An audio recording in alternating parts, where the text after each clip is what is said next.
اس کی جو قیمت ہے اس منتھ کے اندر آپ کو بل آئے گا. بل کی کوانٹٹی میں کوئی فرق نہیں آئے گا, نوٹیفیکیشن کی کوانٹٹی میں فرق آتا ہے. تو جب ہم یہ ابھی جو آپ کہہ رہے ہیں کہ نوٹیفائی کر دی گئی ہے نیا بیس ریٹ, تو اس کا مطلب یہ ہے کہ اب آپ کی کوارٹرلی ایڈجسٹمنٹ اور آپ کی جو فیول ایڈجسٹمنٹ ہے یا وہ نہیں آئے گی یا وہ بالکل 2-4-5 پیسے کی آئے گی. اگر آپ اس کو نوٹیفائی نہیں کرتے تو بل تو آپ کو اتنا ہی آئے گا, لیکن کوارٹرلی ایڈجسٹمنٹ میں 2-4 روپے ہوں گے اور 2-4 روپے ہوں گے آپ کے فیول ایڈجسٹمنٹ. سر 2-4 روپے مطلب یہ پورے بل میں تو نہیں ہوں گے نا 2-4 روپے یا 2-4 پیسے؟ نہیں پورے بل میں جی, نہیں پورے بل. اچھا اب مجھے بتا دیں کہ جتنا کوئی بھی نارمل XYZ آدمی جتنا پہلے بل دے رہا تھا اتنا ہی اب بھی دے گا, اس کے بل میں کوئی فرق نہیں پڑے گا؟ نہیں یہ میں نہیں کہہ رہا ہوں, ایسے غلط پیغام نہیں جائے. جو بل آنے والے وقت میں, کیونکہ ہر مہینے بجلی کی پیداواری قیمت بدلتی رہتی ہے, ہر مہینے کیپیسٹی پیمنٹ بدلتی رہتی ہے, ہر مہینے کوارٹرلی چارجز بدلتے رہتے ہیں, تو کسی بھی مہینے میں آپ کو جو بل آتا ہے وہ بجلی کی پیداواری قیمت اور بجلی کی ترسیل کی قیمت, یہ دونوں قیمتیں ڈال کے جو یونٹ پہ کاسٹ بنتی ہے وہ آپ کو دے دی جاتی ہے. بیس ریٹ جو ہے وہ تو اس وجہ سے بڑھایا یا گھٹایا جاتا ہے کہ فیول ایڈجسٹمنٹ اور کوارٹرلی ایڈجسٹمنٹ آپ کو نہ کرنی پڑے بل میں.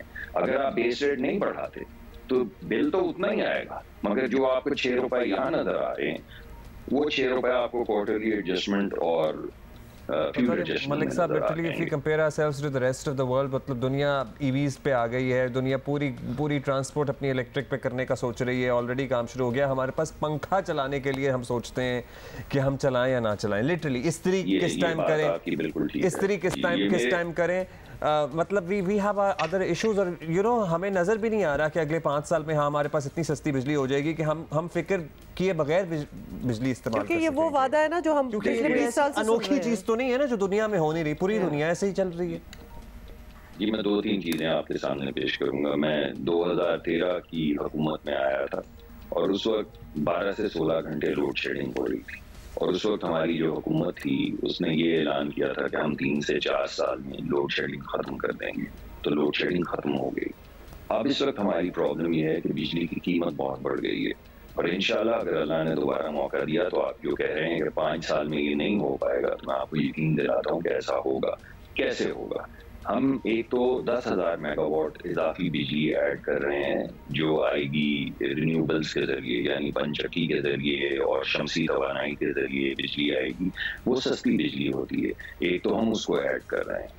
دوسرا ہماری جو کیپیسٹی پیمنٹ ہے, ہماری کوشش یہ ہے کہ ملک میں الیکٹریفیکیشن ہو جائے, جیسے ابھی عبداللہ کہہ رہے تھے کہ ہم سستی گیس جو اس وقت چند بڑے اداروں کو دے دیتے ہیں, نام میں نہیں لیتا, کئی مرتبہ لے چکا ہوں, آپ کے پروگرام میں بھی لے چکا ہوں, 1/3 پاکستان کی گیس 4 کمپنیوں کو مل رہی ہے.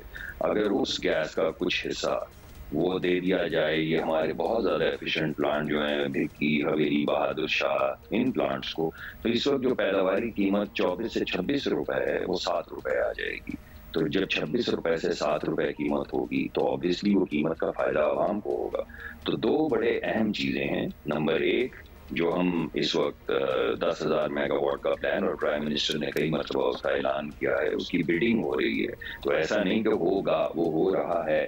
تو ایک تو وہ آ جائے گا. دوسری طرف سے ہم کوشش کریں گے کہ جتنی بھی نئی گیس دریافت ہو رہی ہے اس کو لے کر جائیں ہم اپنی بجلی کی پیداوار میں, تاکہ گھروں میں لوگ گیس کے بجائے بجلی زیادہ استعمال کریں, اور جو گیس ہمیں ملے وہ ہم پروڈکٹیو یوزز کے لیے, انڈسٹریل گروتھ کے لیے استعمال کریں. تو یہ پورا ایک اسٹریٹجی بن چکی ہے. اگر اللہ نے ہمیں موقع دیا. بہت شکریہ آپ کا. That is all the time we have. Thank you so much. یہ ساری چیزیں جو ملک صاحب نے ابھی نوٹ کروائی ہیں وہ ہم نے لکھ لی ہیں, so we will be asking him again.